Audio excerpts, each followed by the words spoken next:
Hello students እንደምን አላችሁ ዛሬም በሌላ ቪዲዮ ተመልሰን ተገናኝተናል በባለፈው ቪዲዮአችን ስለ ሪሌቲቭ ክሎዝ አይተን ነበር በዛሬው ቪዲዮአችን ደግሞ ስለ ሰብጀንክቲቭ ሙድ እናያለን ማለት ነው so subjective mood maybe it's ለናንተ አዲስ ቃል ሊሆን ይችላል ምንድነው የሚለው እናያለን ከናንተ ደግሞ የሚጠበቁ ነገሮች ይሄን ሌሰን ከጨረስን በኋላ you have to define and recognize the subjective mood ምንለው ምን ማድረግ አለባችሁ define ማድረግና recognize ማድረግ ይጠበቅባችኋል ማለት ሌላው ደግሞ subjective structure ላይ ያሉትን structureዎች ተጠቅማችሁ you have to express necessity importance suggestion and ደግሞ hypothetical የሆኑ situationዎችንም express ለማድረግ ልትጠቀሙበት ይገባል ማለት ነው ሌላኛው distinguish the subjective mood from the normal verb tense ከnormal verb tense ለይታችሁ subjective moodን ወይም ደግሞ subjective structureውን ለይታችሁ አውቃችሁ መጠቀም ይኖርባችኋል ማለት ነው so let's go to the lesson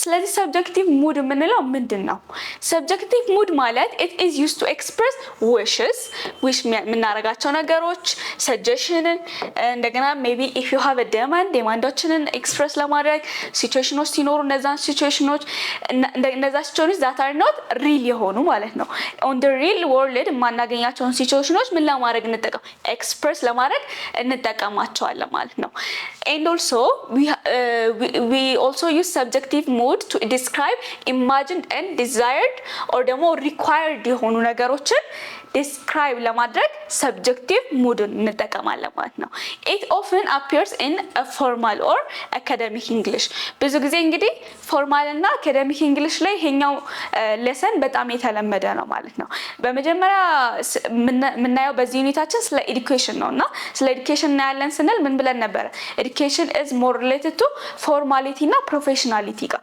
ስለዚህ formality እና professionality ላይ የሚያገዙን አይነት ሌሰኖች ነው የምናየው ብለን ነበርና ይሄ ከነዛ ውስጥ አንዱ ነው ማለት ነው ኤግዛምፕል እና more subjective mood ምን እንደሆነ ግልጽ እናድርገው it is important that every student be present ይላል አሁን ይሄ እዚህ ጋር ኖርማል ሴንቴንስ ላይ it's important that every student is present ነበር የምንለው in subjective mood ደግሞ ስናወራው ምንድነው ምነው we are not going to use isn't ወይም ደግሞ እንደ is አይነት ሌሎች verb to beዎችን ሳይሆን የምንጠቀመው we use like እንደነዚህ be አይነት ሌሎች እነዚህ mood እና እነዚህ አይነት ኢንተረስትን ሪኳየርመንትን ኢማጂን ሲቹዌሽኖችን ኤክስፕረስ ምናረግባቸው ወርዶች ነው የምንጠቀመው ማለት ነው እንዳልነው we say be instead of is ማለት ነው ምንጠቀመው በእነዚህ በሰብጀክቲቭ ሙድ ጊዜ be ነው እንጂ isን አንጠቀም ማለት ነው ለምን ካለን it is subjective የሆነ ምን ስለሆነ expression ስለሆነ ኖርማል የሆነ ቴንስ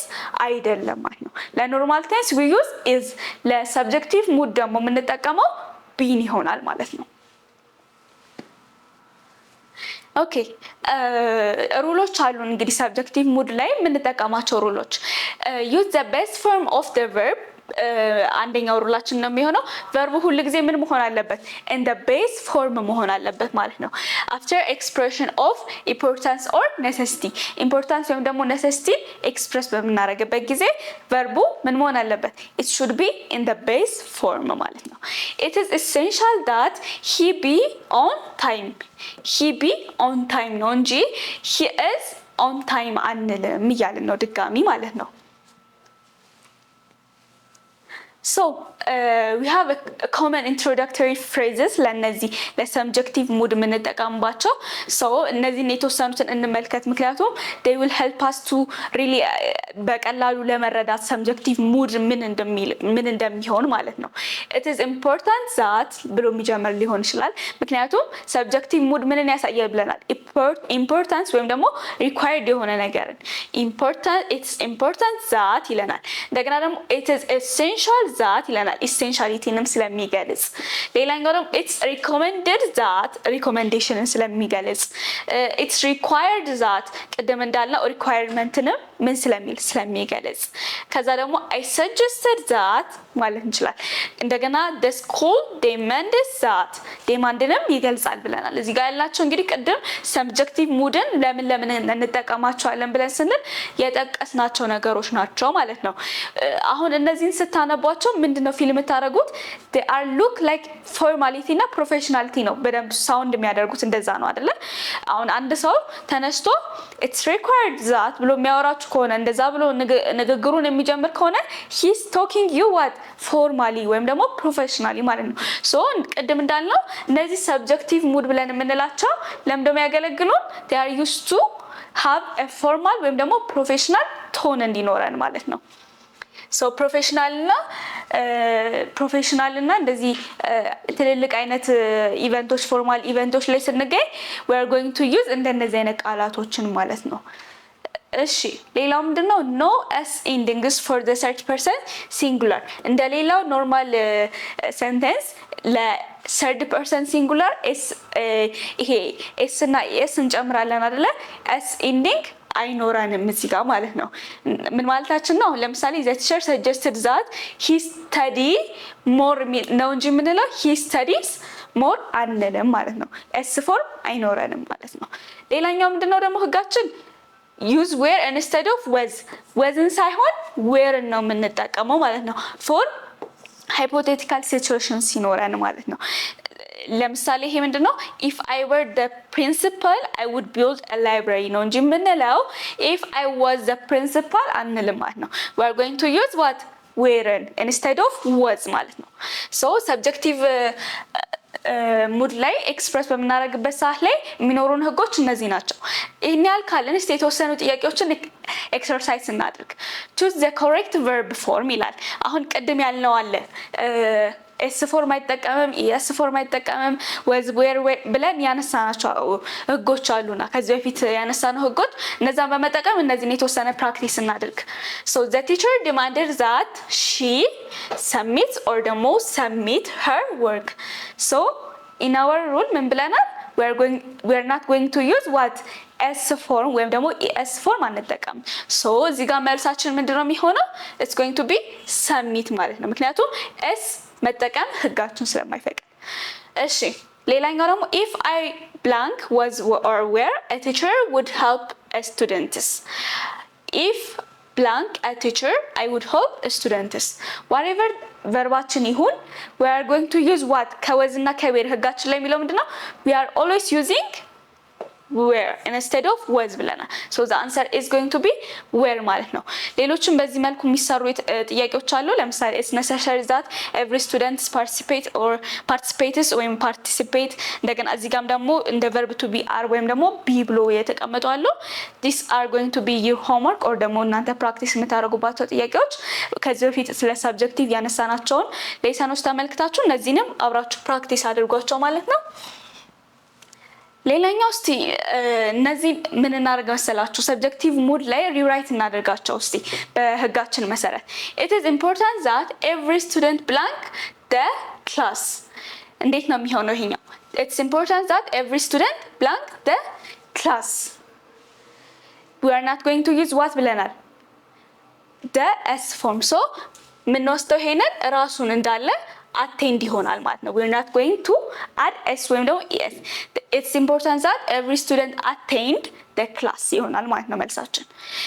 ቀጣዩንም በዛው መልክ እንቀጥል። I suggest that he blank more. can we say he reads more? no, it's not possible to add s in the verb. it is የተባልነው ምንድነው? we are going to use the base form ማለት ነው። ስለዚህ read የምትለዋን ተጠቅመን ሪራይት ማድረግ እንችላለን ማለት ነው። ሌላኛው if I blank the teacher I would give more projects ይለናል። እዚህ ጋር being ማድረግ እንችላለን። if I were the teacher I would give more projects ከማለትና if I be the teacher I would give more projects. which one is more possible? it is where አይደለ? we are going to say here where. so መልሳችን የሚሆነው where ነው ማለት ነው። if I were the teacher I would give more projects እንላለን ማለት ነው። ሌሎችም በዚህ መልኩ የሚሰሩ ጥያቄዎች አሉ። ቨርቦቻችን join and follow ይሆናሉ። እናንተ ፎርማችንን ከዚህ በፊት ያነሳናቸውን ሩሎች ተመልክታችሁ በደንብ ፎከስ ያለባችሁ ሩል ላይ ፎከስ አድርጉ። ይሄንን መጠቀም አንችልም instead of this ይሄንን ነው የምንጠቀመው ብለን ያነሳናችሁ የተለያዩ ሩሎች ይኖሩናል። አሁን በሰራናቸው ፕራክቲሶች መሰረት እናንተ የቀሩትን ጥያቄዎች ፕራክቲስ አድርጓቸው ማለት ነው። so ስለ subjective mood ይሄን ያህል ካልን let's conclude. we have seen that the subjective mood is used to express importance እንደገና ደግሞ suggestion and ደግሞ imagined የሆኑ hypothetical situationዎችን ምን ለማድረግ ይጠቅመናል እነዚህ express ለማድረግ ይጠቅመናል ማለት ነው so we learned to use the base verb from base verb formun ምን ማለት እንዳለብን መጠቀም እንዳለብን ወይም ደግሞ we are not going to use ይሄ verb 3 ወይም ደግሞ past participle ብለን ምንለው አንጠቀም just base verb form ነው የምንጠቀመው ከፎርማል ኤክስፕሬሽኖች ጋር ማለት ነው ፎርማል ኤክስፕሬሽን ላይ ሌላው where for unreal የሆኑ ሲቹዌሽኖች ሲመጣ አሁን ለምሳሌ ቀደም ኤክሰርሳይዛችን ላይ ምን ብለናል if I were the teacher ብለን ይሰራነው ነበር አይደለ which means እኔ አስተማሪ አይደለም ግን በሆን ኖሮ አይነት የሆኑ hypothetical situations ሲኖሩ ወይም ደግሞ unreal የሆኑ situations ሲኖሩ we are going to use what where ማለት ነው so እንደዚህ አይነት ህጎችን አንስተናል subjective mood ላይ ፎርማል እና የሆኑ ፕሮፌሽናል የሆኑ ኢቨንቶች ሲኖራችሁ ወይም ከአስተማሪዎቻችሁ ጋር if you want to communicate formally you are going to use እነዚህ subjective የሆኑ ኤክስፕሬሽኖችን ማለት ነው so this is all about ስለ subjective mood የምናወራ if you have any questions or suggestion comment ላይ አስቀምጡልን ጥያቄዎችንም ፕራክቲስ ማድረግ እንዳትረሱ የዛሬ ቪዲዮአችን ይሄን ይመስል ነበር በቀጣይ ቪዲዮ ስለ passive voice እናያለን ማለት ነው አመሰግናለሁ